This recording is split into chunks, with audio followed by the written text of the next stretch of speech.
الحمد للہ رب العالمین والصلاة والسلام علی اشرف الانبیاء وسید المرسلین سیدنا محمد وعلی آلہ واصحابہ اجمعین اللہم صل علی سیدنا محمد وعلی آل سیدنا محمد كما صليت على إبراهيم وعلى آل إبراهيم في العالمين إنك حميد مجيد. أعوذ بالله من الشيطان الرجيم. بسم الله الرحمن الرحيم. قل هل ننبئكم بالأخسرين أعمالا الذين ضل سعيهم في الحياة الدنيا وهم يحسبون أنهم يحسنون صنعا أولئك الذين كفروا بآيات ربهم ولقائه فحبطت أعمالهم فلا نقيم لهم يوم القيامة وزنا ذلك جزاؤهم جهنم بما كفروا واتخذوا آياتي ورسلي هزوا. چونکہ یہ قرآن کی آیات مبارکہ جو ہیں یہ مکیہ ہیں، ہجرت سے پہلے نازل ہوئی ہیں، تو اس وقت نہ یہود تھے نہ نصارہ تھے اور نہ ہی ابھی خوارج پیدا ہوئے تھے. وَإِنَّمَا هِيَ عَامَّةٌ فِي كُلِّ مَنْ عَبْدَ اللَّهَ عَلَىٰ غَيْرِ طَرِيقٍ مَرْضِيَّةٍ يَحْسَبُ أَنَّهُ مُصِيبٌ فِيهَا وَأَنَّ عَمَلَهُ مَكْفُورٌ مُخْطِئٌ وَعَمَلُهُ مَرْدُودٌ. حضرت علی نے فرمایا کہ بل یہ حکم ہر اس آدمی کے لیے ہے جس نے اللہ کی عبادت جو ہے اس کے فرمان کے مطابق نہیں کی، بلکہ اپنی طرف سے ایک رستے بنائے اور یہ سمجھا کہ میں صحیح کام کر رہا ہوں، حالانکہ وہ خطا پر ہیں، حالانکہ وہ ان کا عمل جو ہے وہ مردود ہے. اس لیے ایک مسئلہ سمجھ لیں، اللہ کرے سمجھ آ جائے اور مجھے بھی اللہ توفیق دے سمجھانے کی.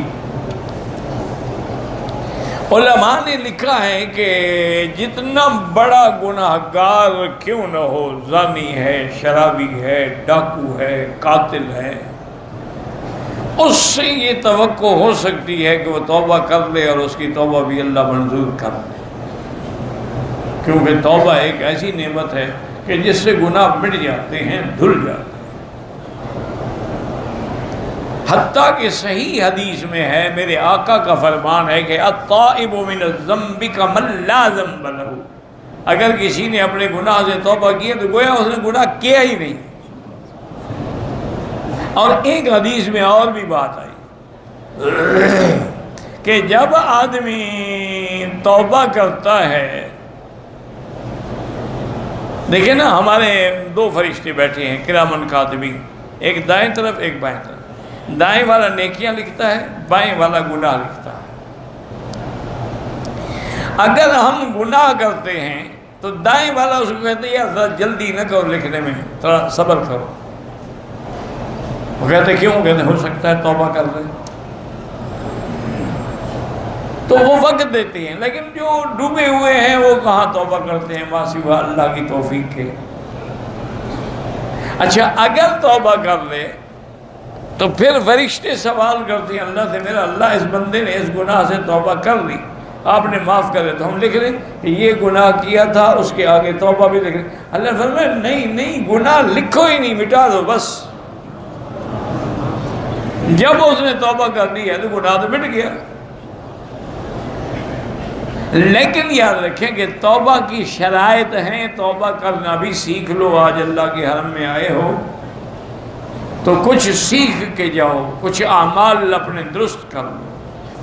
توبہ کا معنی یہ نہیں ہوتا جیسے ہمارے یہاں رواج ہے یا اللہ میری توبہ 1,00,000 توبہ 1 کروڑ توبہ 20 کروڑ توبہ. یہ توبہ نہیں، یہ تو مذاق ہے. یہ تو اور اللہ کے عذاب کو دعوت دینا ہے. توبہ تب ہوگی جب 3 شرطیں پائی جائیں گی. ایک شرط یہ ہے الاقلاع عن الذنب، کہ فوراً اس گناہ کو چھوڑ دے. یہ نہیں کہ گناہ بھی کرتا ہے اور میں توبہ بھی کر رہا ہوں. اور دوسری شرط کیا ہے؟ الندم علی العمل علی الذنب، جو گناہ کیا ہے اس پر ندامت ہو، شرمندگی ہو کہ ہائے میں کیا کر بیٹھا. دو شرطیں، اور تیسری شرط کیا ہے کہ عزم ہو کہ ان لا یعود الیہ، کہ میں ہرگز یہ گناہ دوبارہ نہیں کروں گا۔ جب یہ تین شرطیں ہوں گی تو توبہ قبول ہوگی۔ اگر تین میں ایک شرط بھی نہ ہو تو توبہ قبول نہیں ہوتی۔ اور توبہ کے لیے کوئی خاص طریقہ نہیں ہے، جب بھی بندے کو اللہ توفیق دے، دن ہے، رات ہے، گھر ہے، مسجد ہے، مدرسہ ہے، کہیں بیٹھا ہے، بس اللہ کے دروازے پہ گر جائے اور اللہ کے آگے توبہ کرے۔ یہ بھی ضروری نہیں ہے کہ توبہ میں عربی کے الفاظ، اپنی زبان میں بھی توبہ کرے کہ سچے دل سے کرے، اخلاص سے کرے۔ تو جب بندہ توبہ کرتا ہے تو اللہ فرشتوں کو فرماتے ہیں کہ ملائکہ دیکھو عالم رب عبدی ان لہ ربن، دیکھو میرا بندہ کیسے رو رہا ہے، گڑ گڑا رہا ہے، توبہ کر رہا ہے، اس کو پتہ لگ گیا کہ میرا بھی کوئی رب ہے جو گناہ معاف کرے گا۔ کہتے ہیں یا اللہ پتہ نہ لگتا تو کیسے معافی؟ فرمایا گواہ ہو جاؤ میں نے اس کے گناہ معاف کر دی۔ اور توبہ ایک ایسی چیز ہے کہ اگر 70 سال بھی گناہ کرتے گزر گئے، سچے دل سے توبہ کی تو سارے معاف ہو گئے۔ لیکن شرط وہی ہے، میں نے کہا تین شرطیں بھی پوری ہوں اور توبہ سچے دل سے ہوں۔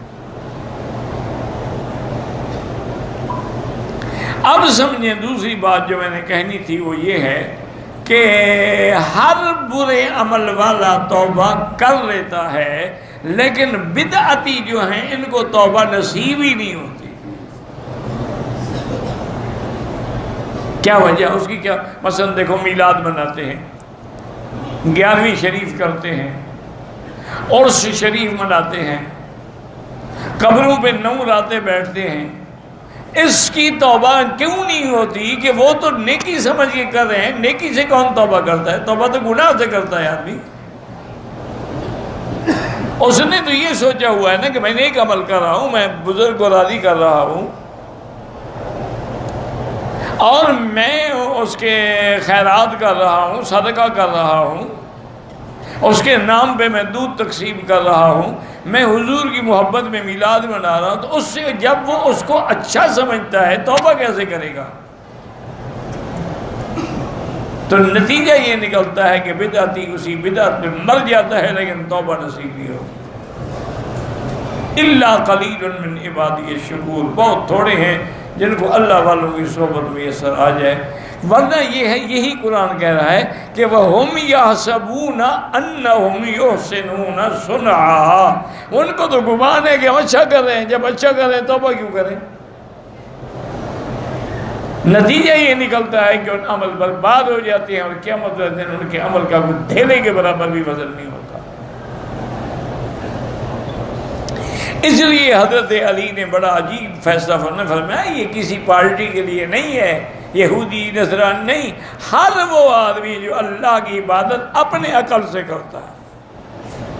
اب دیکھیں حروریہ ہیں، خوارج ہیں، روافض ہیں، وہ بھی یہ تھوڑا ہے کہ عبادت نہیں کرتے، کرتے ہیں، لیکن وہ اپنے طریقے کو سمجھتے ہیں کہ یہی دین ہے، حالانکہ دین تو وہ ہے جو حضور نے سکھلایا ہے۔